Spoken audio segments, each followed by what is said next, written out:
Good afternoon. Welcome to this webinar about 6 reasons that your child care center needs a KIBO robot. Thank you very much for joining us this afternoon. My name is Jason Innes. I'm the Director of Training, Curriculum, and Product Management at KinderLab Robotics. We're the makers of the KIBO robot. I'm joined today, very happy to be joined today by Jeff Miller, our KinderLab's account executive. Jeff Miller comes from a history of working with early learning and childcare centers, helping them implement curriculum for preschool.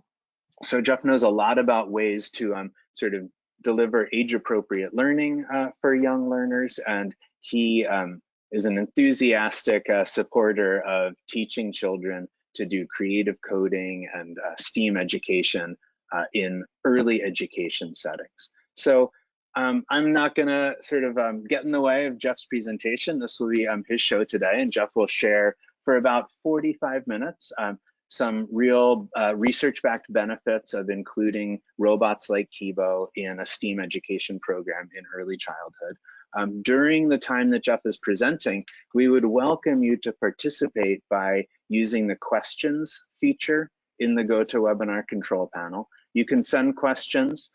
I will be answering questions in real time if you have quick questions that I can answer that way. Otherwise, questions for Jeff, I'll save them and we can present them to Jeff after his presentation. So we'll save about 15 minutes at the end of the hour for those questions and answers. So please keep them coming throughout and we'll address them at the end.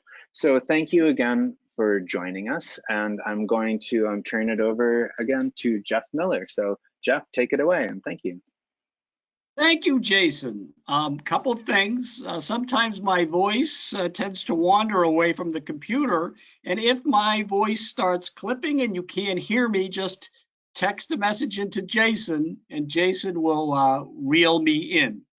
And we're really fortunate to have Jason with us because Jason has developed over 160 hours of our curriculum. So if, as we go through this presentation, you have curriculum questions, please feel free to forward them directly to Jason. So today we're going to talk about STEAM robotics for our earliest learners, our fours in preschool.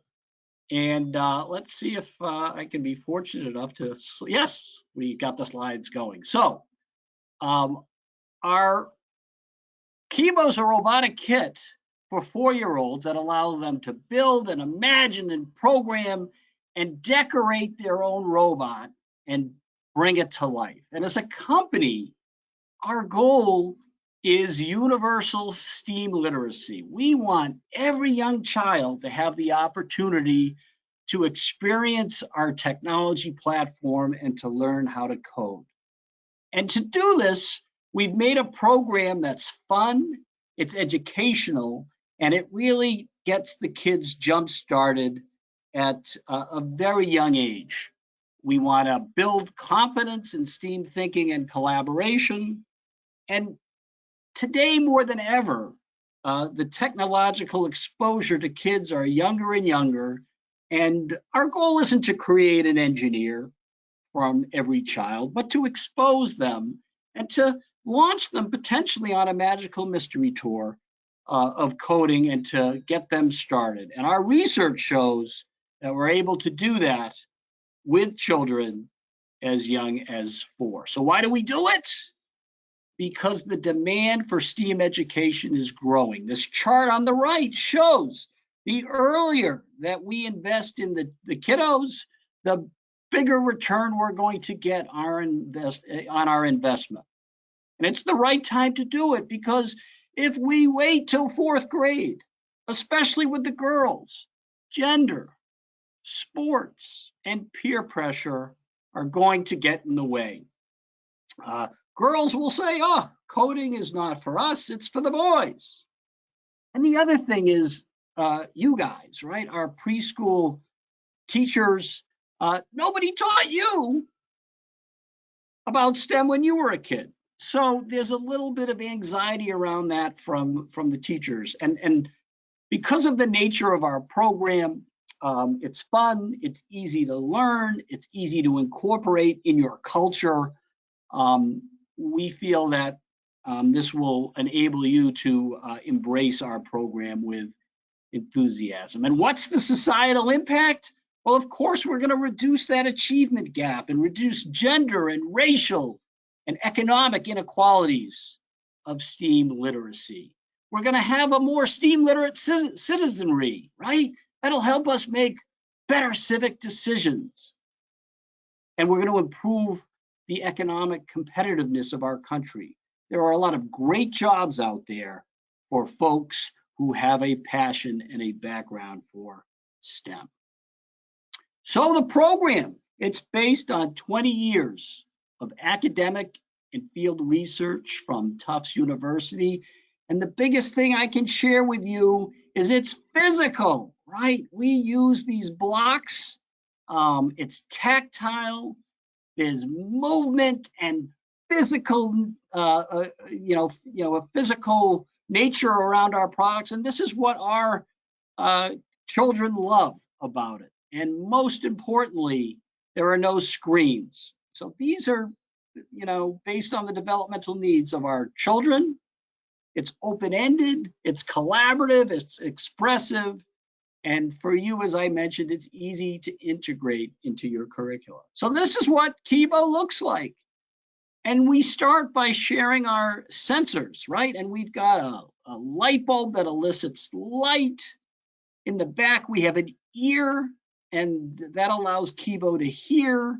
We have an eye up front that allows KIBO to understand light and dark. And we have a telescope up front that allows KIBO to understand near and far. If the kids want KIBO to move, they need to know that KIBO needs wheels, and the wheels need motors.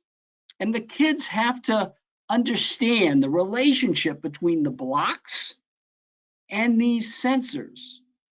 In front of KIBO is a scanner, and kids are very comfortable with scanners from going to the grocery store or checking out books from the library.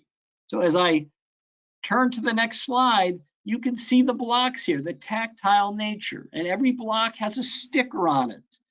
And every sticker has a word on it. So our emerging readers can start to begin to learn to read, and every sticker has a symbol on it. And every sticker has a barcode on it. So creating a code is like telling a story. And every story starts with a beginning, and green means go. And every story concludes with an end. And red means stop. And then we can determine what we want our robot to do, what story we want to tell our robot. And each block represents a chapter. And we have sound chapters here. We can have our robot beep or sing. We can have our robot elicit red, white, or blue.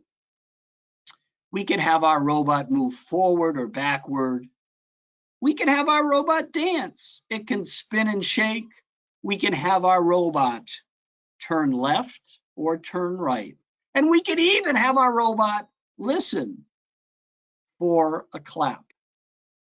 Those are the basic elements and chapters of our story, and as long as the story starts with a begin and concludes with an end, we can use those in any combination. And after we've mastered the basics, we have preschoolers using our advanced blocks, if-then statements, conditional loops, repeat statements, so that they can program their robot to do something multiple times. So if they wanted it to move forward twice, we could program the robot starting with begin. And then we would have our left parentheses, which would be repeat. What do we want to repeat? Forward. How many times do we want to repeat forward? Well, we have 2, 3, 4, or what kids love, infinity. So if we put the 2 Velcro, the number 2 sticker here, we can have KIBO move forward twice. We would do an end repeat, which would be our right parentheses, and then an end. And that's how kids start to tell the story of what they want KIBO to do. And we have enhancements. So if kids want to express themselves and say what KIBO's doing, they have an expression sign.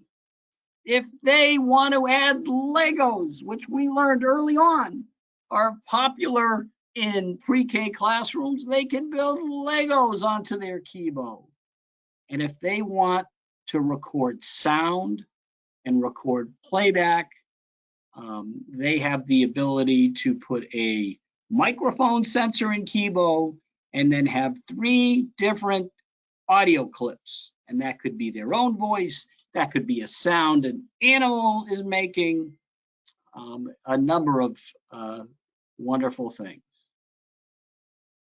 If we want KIBO to draw, we can hang markers off of KIBO. And we have these arms here, then we can tether them in many different combinations to get many different types of outcomes.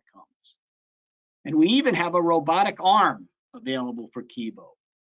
Physics, who knew, right? And the arm has a ping pong ball and an elastic band, and we can teach them about arc and tension and distance. So these are all wonderful add-ons that you can enhance the capabilities of your KIBO that we've added on through the 7 years of us promoting this wonderful program.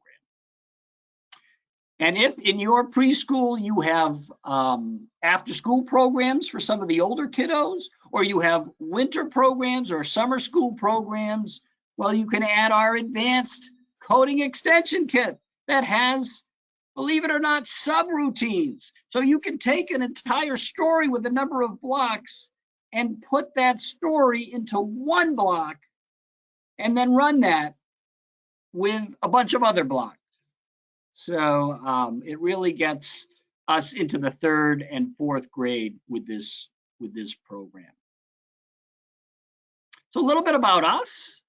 Marina Bears was our founder, and she is a professor of child development, has a PhD from MIT. She's written 5 books about STEAM and early childhood, and she has been looking at robotics for 20 years and researching it. She got a grant in 2013 of $1 million from the National Science Foundation, and her passion has always been on the research side. At her research center at Tufts, she has the Elliott Pearson School right there. So she has young children that she can experiment with on different programs and ideas that she has developed. But to run a company, she really needed to bring in someone who had a wide array of experience with startup companies. So she hired a gentleman by the name of Mitch Rosenberg, and he was primarily associated with a company called Kiva Systems, which created robots from warehouses. But when she told Mitch how he could help change the world and touch young children, it was impossible for him to resist. And so he came on in 2013, and in 2014, they delivered the first KIBO robot. Now, Dr. Bear's research stems from a couple sources. One is Piaget, right? And his whole theory on constructivism, right? Kids learn by doing, right? They're actively learning by doing, not necessarily sitting back and listening to rote lecturing. And teachers and instructors act as a facilitator to that learning. She got her PhD from MIT, and she studied under Seymour Papert, who coined the term constructionism, and his main theories evolved around children learning best by working on a tangible product. And in this case, this product that we're seeing here is a robot, and it's a turtle, and the turtle the kids could program to draw. He was the creator of Logo, which was the first educational coding language for kids. So Dr. Bears took those, and all of this went into the development of KIBO. And she also developed a program called Scratch Junior, which is an iPad or iPhone-based block programming kit. And basically, she's taken those concepts and made a physical-based program, and that's what KIBO is all about. That's tangible. She's written, as I mentioned, several books. One of my favorites is Designing Digital Experiences for Positive Youth Development, and it really goes into introducing teachers to how they can introduce technology and have a positive impact on the kids from a social, emotional perspective in their classroom. She talks about the 12 C's, these assets that are so critical, and teaching children how to care and connect with those robots and how the robots will make a contribution to society, and it will build confidence and character, and they'll become more competent. And the blade here in between assets and behavior is the technology. And these behaviors of having children work together and communicate and collaborate and build community and create content and choose how they want to act in society is important. And then this next blade is, how do we bring that into actual classroom practice? Are we assigning final projects or collaboration webs or technology circles? So this is a wonderful resource if you are starting your education on how to bring technology into the classroom. And I would say the most important benefit of what KIBO does for a child is it teaches computational thinking. So kids learn about sequencing and logical order as they create their programs. And these are foundations for both math and literacy. And they learn about modularity, where they have a job that's a large job and they have to break it up into chunks to accomplish their goals. And this is the core foundation of learning how to write and how to follow directions. They'll learn about control structures, creating and recognizing patterns where each creation will have a cause and it will have an effect. And they'll learn about symbols, those symbols on the blocks, representation. And this is also critical when you start to learn how to write. And they'll learn about hardware and software and how technology is not magic, and I'll get into that in a minute, and the engineering design process, and how to build grit. You know, so many times we teach young children that failure is bad, but for an engineer, failure is good. It's an opportunity to learn. It's an opportunity to improve.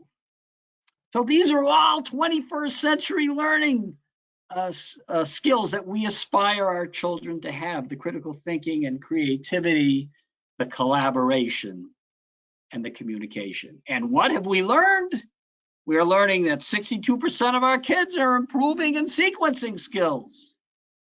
We're learning that 85% of girls agree with the statement that they enjoy being an engineer. And we are successful in public schools, in private schools, in franchises, in libraries, in museums, in camps, in after-school programs. We have over 5,000 customers in 61 countries and all 50 states, and well over 15,000 kits. And we continue, as I showed you some of the enhancements, to maximize that investment by adding on. There are no forklift upgrades with our program. And that's important for you guys to know.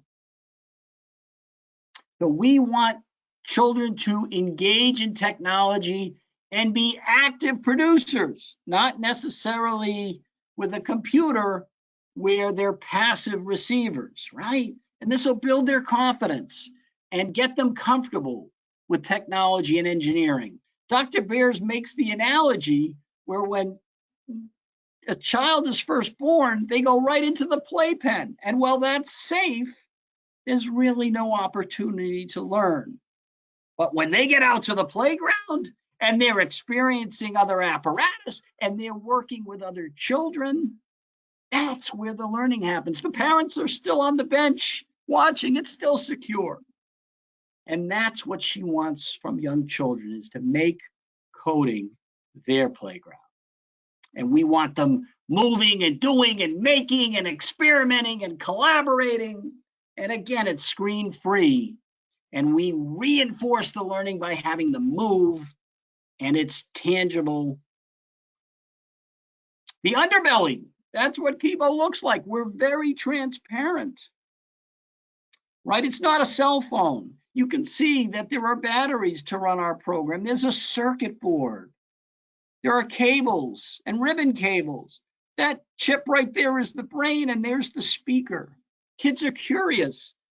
Most kids, if they stick their arm in an elevator and it closes halfway and flashes open, and you ask them what happened, most of them will say that it's magic.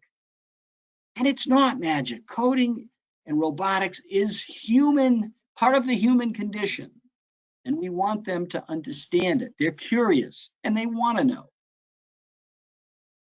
And so in school, yes, most of the kids are on a roadmap nourished with science and mathematics. We're adding another layer, another 2 layers, the technology piece to the right and the engineering piece to the lower left. We want children in small groups asking questions. We want them to imagine a solution, and then we want them to start to plan that solution, and then to create it, and then to test and to fail and to fail and to test and to improve. And then, most importantly, to share with their parents, with their teachers, and with their classmates. That's the engineering design process. And what differentiates our program from any out there that you will see for this age group is this: arts. So the robot that I showed you is not the robot, it's the platform. And we allow children on top of the platform to create, using classroom materials, whatever they want. Or for you as teachers, to guide them through the curriculum and to supplement what you're teaching them and incorporating technology and engineering. So KIBO, in this case, is a dancer. So it's designed to be age appropriate and tangible and kinesthetic. And we want them learning the meta principles and problem solving and collaborating. And we want them to understand about coding and sequencing and computational thinking and building and sensors and variables. And we want it to be easy for you, easy to integrate into your curriculum and not to require a computer or IT support. So what can KIBO become? Well, our vision for a classroom isn't your standard computer lab, right? It's not a row of computers or multiple rows with kids with their heads in a screen. This is an example of how our technology lab would look in your school. Here's a story that the kids have written. Begin forward, backward, forward, shake and spin. This is the Hokey Pokey. Take a listen. You put your robot in, you put your robot out, you put your robot in, and you do the hokey pokey and you turn yourself around. That's what it's all about. Those guys couldn't wait to press the button again, right? That's how they learn, by doing, by singing, by dancing. It's physical. Kids at this age want to be moving. And KIBO gets them on their feet and gets them dancing and singing and moving. This happens to be one of Dr. Beers' curriculum focuses at her lab at DevTech. It's a multicultural unit, social studies. The children study a country, and the idea is to dress the robot in the dress of the country. So they create a dancer, and they decorate the dancer in the clothing of the dance. And the coding element, well, that's the dance. That's synonymous with the country. So today, KIBO's a dancer, but tomorrow we know that one of the popular curriculums in pre-K is learning about our community, right? So KIBO's no longer a dancer. We have tongue depressors and feathers for clothes. KIBO's a car today. And one of Jason Innes's curriculum programs is a guide of floor maps. And in this case, they've created a floor map using art supplies of their community, the railroad crossing sign, the traffic lights, and the coding is to program a trip from maybe your house to school, right? So today, KIBO is a car. We even have schools teaching kids nouns using KIBO, right? One of the school districts here created a town called Noun Town. And they created a bunch of nouns in the town, and KIBO drives through and stops at some of the nouns and is learning about nouns in their town. Or if we're looking at science, maybe KIBO can be a butterfly and we can figure out a way to have it exist in its habitat, which we created. Or maybe KIBO's a cave explorer and we get a maze of boxes and are using the light sensor to navigate through the dark caves. Or maybe we're looking at math and measurement, arithmetic and estimation. Today, KIBO's a bowling ball. How many pins can we knock down? Or maybe the central character in any story we read, we call that contextualization. KIBO becomes the central character. So let's read a story about the very hungry caterpillar and learn that the hungry caterpillar needs to eat its food to turn into a butterfly. So why not reenact that story afterwards and have KIBO become the caterpillar and the food sources become construction paper that KIBO can shake over to emulate eating the food. These ladies created a bear hunt based on the story Going on a Bear Hunt. KIBO went through a snowstorm, a dark cave. KIBO got to see the bear under the chair and the bear roared, and they made KIBO turn around and run away because KIBO is afraid of bears. KIBO can be an artist, it can be a horse, it can be a dog, it can be a dancer, it's whatever. Anything you or your children can imagine. So this brief video shows how easy it is to assemble your KIBO. You attach wheels to the motors. They snap conveniently in the side of the platform. You have sensors, and you really, in this case, she's just putting the sensors in the back plane, but you can use those to help decide what you want KIBO to do. In this case, KIBO needs the wheels, and we're going to just scan, begin, shake, end in the sequence, and then press the green button, and KIBO will shake. And here's how we attach the platform.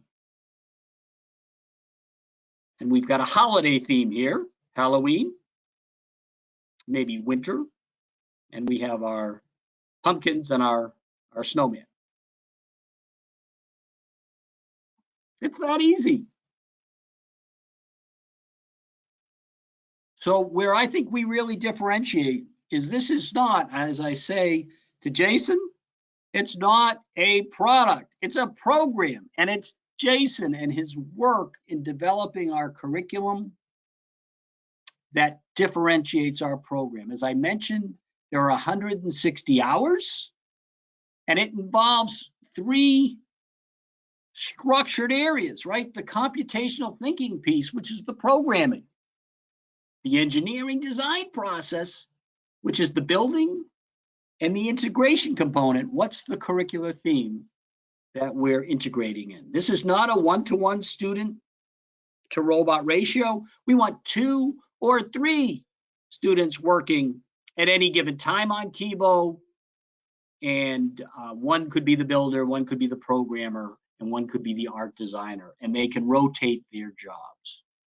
And the core is our wonderful Growing with KIBO, a pre-K to 2nd grade curriculum that offers 60 hours of instruction amongst 3 levels of beginning, intermediate, and advanced. Its standards align.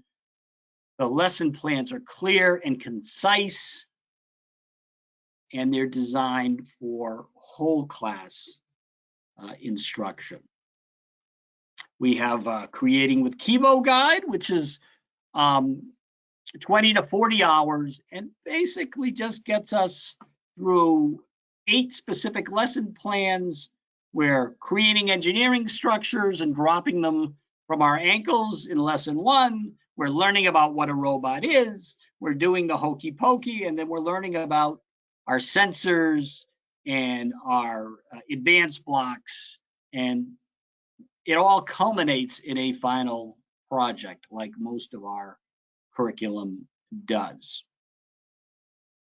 For pre-K, this is where we start, because if we have 2 KIBOs in an activity center, we're engaging 4 to 6 children at any given time, and our activity center is perfect. I love this component below, which is KIBO's a snowplow, and we're using the cotton balls as representations of snow. But we have light and shadow exercises and dance parties and searching for shapes and tractor pulls. So there's a lot of great things. The beauty of this program is you can take it and be creative and come up with a new idea, or you can use the ideas that are based on 7 years of what we've learned from folks that are using our program today. We even have a trial zoo curriculum where we can create animals. That's a very popular thing for young children to do, and they have an affinity for young animals. And we can create a parade around the zoo. And so if you're looking for a taste of how this might work, you could take advantage of our free KIBO Zoo trial curriculum. I mentioned the floor maps guides that Jason has developed, and our advanced coding also has a curricula that is designed just for those components. And our extensions, each extension has a different capability, and each extension has a curriculum guide to allow you to maximize the use of those extensions that I showed you earlier. And probably our latest and most important at this time curricula is our blended learning guidebook. And we know during this pandemic, kids are at home. And so this is a from A to Z, soup to nuts, how you can introduce KIBO remotely to kids at home, and how you can engage parents and get parental engagement. So there's a whole blended learning program that allows you not only to use KIBO at school, but to engage the parents with the children at home and extend the use of the program. And then we have additional posters and activity cards.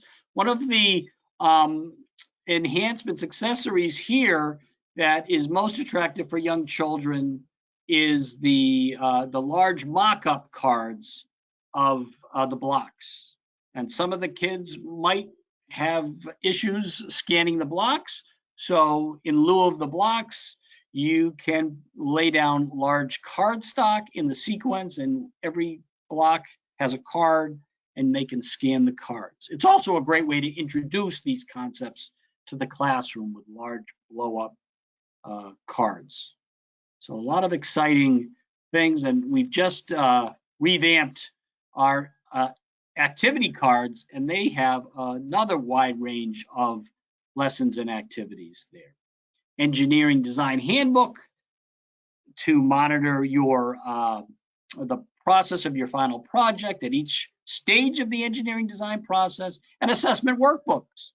Most of our assessment at this age is observational, but we also have word problems and problems that kids can solve in a guidebook as well. And I just talked about the large stock cards. One of the most popular games we play is a Simon Says variant called KIBO Says, and it really helps teach the kids the concepts of what each block's capabilities are. I talked about contextualization. The main character of any story can become KIBO. So some of the things that I think are important to you, if you are, if you direct a child care center, you own one, this will be a competitive differentiator for you. And as people come around and start looking at different capabilities of the different centers, if you have a STEM-based program in place, and you can show the parents as they walk around to evaluate your center, the types of things you're doing with KIBO, you will have a competitive advantage over a location down the street. It's flexible, so you can work with the activity centers during the day. You can work with older kids if they come in for after-school programs in the afternoon. And if you have summer camps, you can set up a weekly summer camp that's just KIBO. It's tactile, right? It's easy to use, and children and teachers can relate to it.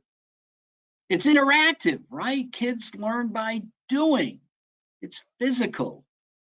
And we have project-based learning at its utmost. This is, again, part of the whole 21st century learning skills, group learning. Kids learn by working together in teams. It's a program, not a product. And we can extend the learning, not only bringing it home to families, but the grandparents, right? Intergenerational engagement, very important. What a great way for a grandparent to connect with a grandchild. So here's a brief video that shows what we're doing in Singapore with KIBO.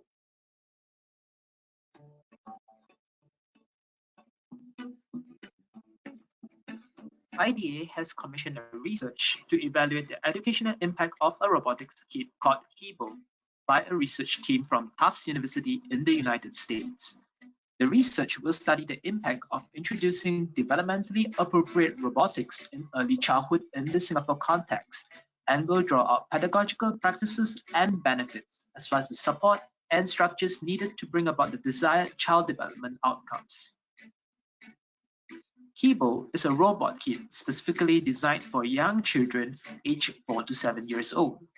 It appeals to both technically minded kids and those that connect more to arts and culture or physical activity. Young children learn by doing. Children build their own robot with KIBO, program it to do what they want, and decorate it using art and craft materials. KIBO does all this without requiring screen time from PCs, tablets, or smartphones. KIBO's actions are programmed using interlocking wooden programming blocks. This journey started with a workshop to train the preschool teachers involved in the research on how to use KIBO in their lessons. Bringing back what they have learned, the teachers will have to complete a curriculum that will introduce the children to foundational robotics, engineering, and programming concepts in a developmentally appropriate way. A dance curriculum is integrated into the KIBO activities to allow children to express themselves artistically and learn about dances of the various cultures in Singapore and around the world. The children learn about the engineers and the engineering design process. A firm understanding of the process guided them in their first project of designing and building their first vehicle. The children learn about different types of robots and its characteristics. KIBO and its variety of parts and sensors were then introduced to the children. The children decorated KIBO and with the guidance of their teachers managed to program KIBO to move for the very first time. The children were then introduced to a very simplified concept of programming and how KIBO would respond to them if they could give it the right instructions. After which, they formed groups to choreograph KIBO to perform various dances to songs that they were already familiar with. This helped to prepare them for their final performance at the end of the curriculum. Having an understanding of human senses, the children were able to relate to the senses of the robots. The child understands that robots, similar to humans, require senses to help them gather information about the world around them. Through practice and guidance, the children become more adept at handling KIBO and are ready to pick up more advanced concepts in KIBO programming, which include parameters like repeat and if conditions. The mastery of the different parameters allows the children to use more of KIBO's senses and program it to execute more advanced programs. For the final performance, the children got themselves into groups, decided and choreographed a dance for KIBO under the guidance of their teachers. Using art and craft materials, music, programming blocks, and sensors, the children express their inner artists and transform their KIBOs into beautiful dancers that hail from different parts of the world. I think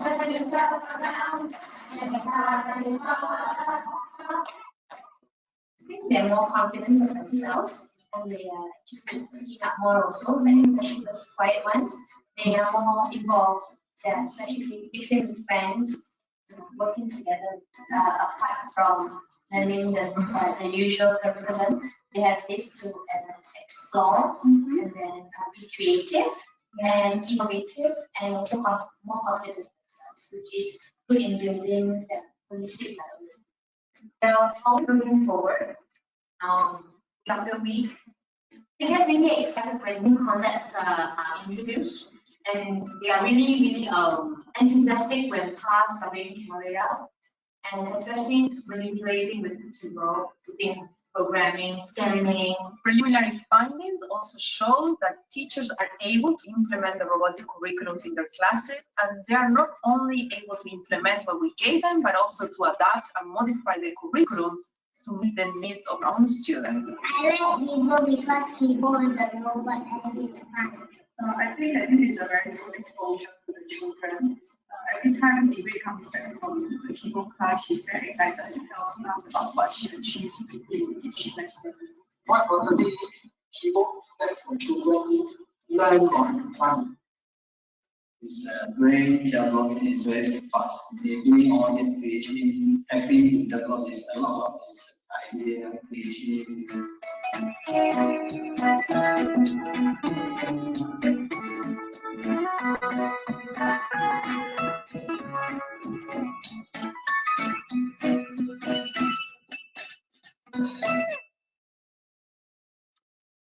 So the effectiveness of what we're doing in Singapore stems from our professional development, and this is crucial. And we have all kinds of different flavors of professional development. We can train a trainer, we can come on site, we can do remote webinars, and the training will cover how the product works, what the research is behind the product, a review of the curriculum, how to integrate, and how you support. And Jason's team is very good at customizing this and asking a bunch of open-ended questions to understand what you want to accomplish with it, and then using their wealth of experience to help integrate. So something that should not be overstated. The training is very important for you guys to make sure you're using the program with fidelity. So as we move forward and as we look beyond, we're going to continue to develop curriculum. We're going to broaden it. We want to make our program more accessible to kids who have disabilities, and we want to continue to manage and reduce and create efficiencies that'll help us lower the cost to make it available to a broader population. How are we different? We're the only robot kit that can be built and programmed and decorated by kids as young as 4 years old. We are in clear air here. There isn't much out there that does this. It's tangible. We offer that the art, right? The ability to make the robot what you want it to be using your classroom materials and art supplies. Dr. Bears is well ahead of everybody in this idea of an authority of STEAM education for pre-K and young children, and we are the first mover in this area. And I think most importantly, we require no screens or keyboards. I'm going to wrap up here, and I just want to kind of reinforce what this means for children. And I think the folks at John Gill Elementary do a great job doing that.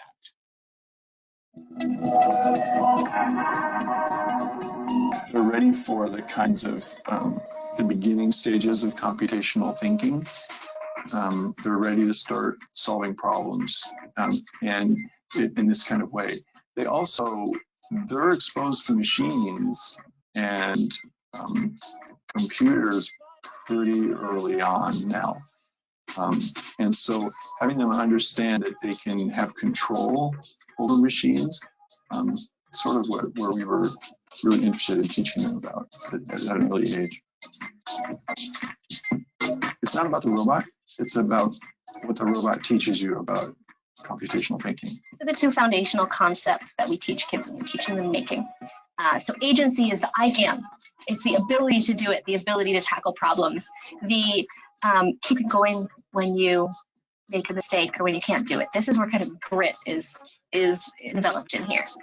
Character on top of that is what are you going to do with those powers that you have, right? You're going to help people. You're going to share. You're going to treat equipment with respect. You're going to fix things that get broken. And there's another level above that, like once you get into the job sphere, like when you're interacting in a school setting, these are all very, kid-centered skills. But as you grow, they grow with you. And so character in the real world is about making things that benefit people rather than exploiting them. And agency is about, well, I have the power to change the ills I see in the world, right? I can create a foundation or get together with people and I can do it. Instead of just sitting back and waiting for other people to do it, you sort of being the consumers of culture and the, participants in the system and you're part of the problem. You can step up and be part of the solution.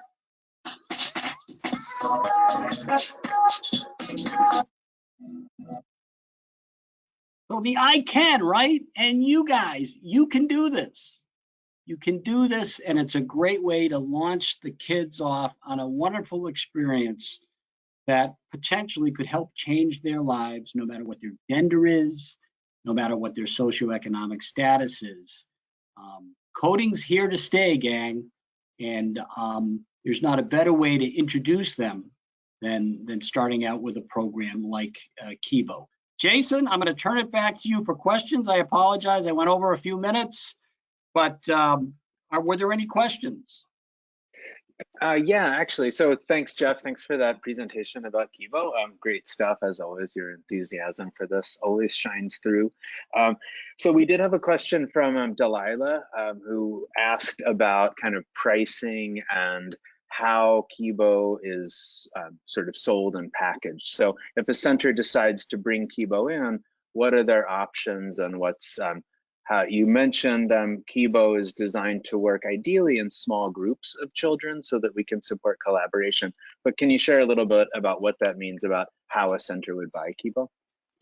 Sure, and again, KIBO is based on capability and configurations.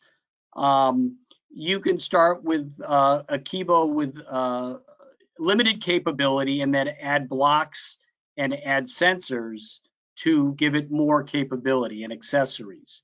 And preschools can, you can start by getting a couple KIBOs for an activity center and off you go. if you have a larger expanded idea of what KIBO can do, if you want to incorporate it into after-school programs or summer school programs, and respond to a variety of applications, we sell bundles, classroom kits of 5 units, which would support 10 to 15 kids at any given time, up to 10 units, which support 20 to 30 kids at any given time.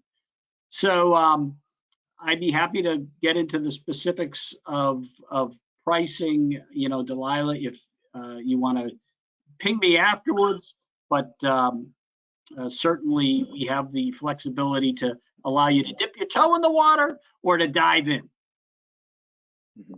And does she was also curious, I think, about what might be included. You had mentioned the range of curriculum. So that curriculum also is packaged with the bundles of KIBO. Yes, so you can buy things from us, and we have an online store as well on our kinderlabrobotics.com website. You can unbundle things, or within our classroom packages, we offer expanded discounts to bundle our curriculum and our professional development and the equipment together. So you can mix and match, or you can invest in a classroom configuration that has all of the stuff. Great. We had a question too about kind of literacy integration. You had shared an example of the Noun Town that I know one of our customers had implemented. Can you talk a little bit more about examples where we might bring kind of literacy education, early literacy skills along sort of as the context that we're putting this programming work in? Sure, and Jason, feel free to hop in on this as well. But whether kids are learning about symbols and create, and learning how to write by putting these block sequences together, to reading by identifying the words, to being able to, as we mentioned with the Very Hungry Caterpillar, to be able to incorporate KIBO into a story. These are all the beginning components of what comprises reading and writing. So it's an extremely important component to KIBO, and one where we have a variety of solutions. The whole idea of contextualization in any story, we can start right there. Mm-hmm. Yeah, I think that's a wonderful connection to make, and thanks for kind of the invitation too. I think the examples that you gave of like the Hungry Caterpillar, where we're using the idea of storytelling as a way to help children understand programming, really ties into the research that Dr. Bears did. One of her, and Emily Tomford in the video that you just shared sort of touched on this as well, that we're getting children to act as kind of creators. We're giving them tools to express themselves and to share something that's of interest to them. So really, for the same reasons that we teach children to write and draw and sing and paint, we also want to teach them to code. We're giving them at this young age an additional set of tools that they can use to share things that are meaningful to them with their peers. So that's one way that I personally think about the connection between literacy and coding in our curriculum. And then, you also touched on that skills aspect, that at this young age, at 4 years old or so, children are really focused on developing sequencing skills. So understanding cause and effect, understanding how to put kind of stories in a sequence. These are foundational reading skills, and it's the same thing that they're doing when they create that sequence of KIBO blocks. So as children are doing coding, they're really practicing skills that have been important in early childhood right from the beginning. Great. So thanks for those questions. If anyone has any kind of last questions that they would like to ask Jeff about kind of KIBO or the research behind it, feel free to send them in the questions box right now. Otherwise, we can we can wrap up. I know, Jeff, you did mention in the presentation that we've been working with schools and centers to implement some ideas about making KIBO available during center closures related to the pandemic. So I don't know if you wanted to just give a couple more details about some options there, like the home kit rotations that some of our customers have implemented. Yeah, so one of the programs that we've kind of incorporated is the ability for schools, very much like a lending library, but instead of a book, it's your KIBO, and the child can take it home. And we talked about how to engage the parent, and that we have a whole curriculum of projects and programs that they can use KIBO with at home, and then using, whether it's technology or just sending out supplemental materials, we can work with you to make sure you're using it with fidelity as well. And then the family can either check it back to the library or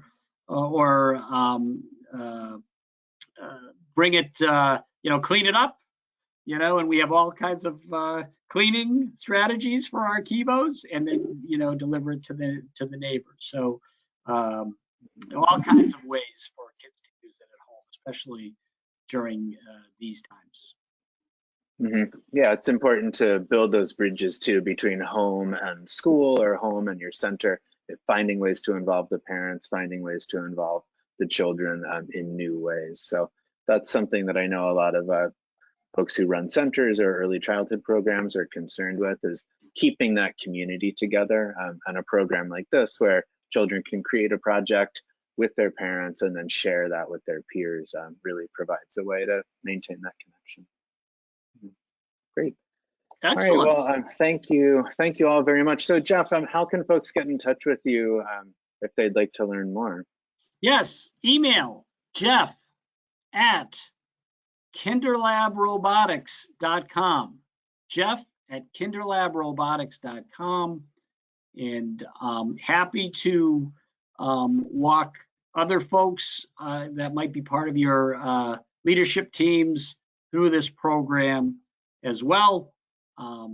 And here to answer any additional questions that you might have. So you can certainly email me directly. Excellent. And I know that you'll, folks who are attending will receive an automated email afterwards with Jeff's contact information as well. So you can reply to that to get in touch with Jeff. Excellent. Yes, and let us know how you felt about the presentation as we continue to develop programming.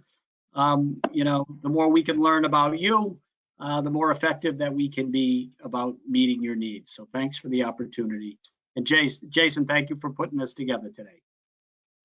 Absolutely. Thank you, Jeff. And thanks, folks, for joining us today. Keep an eye out for future webinars.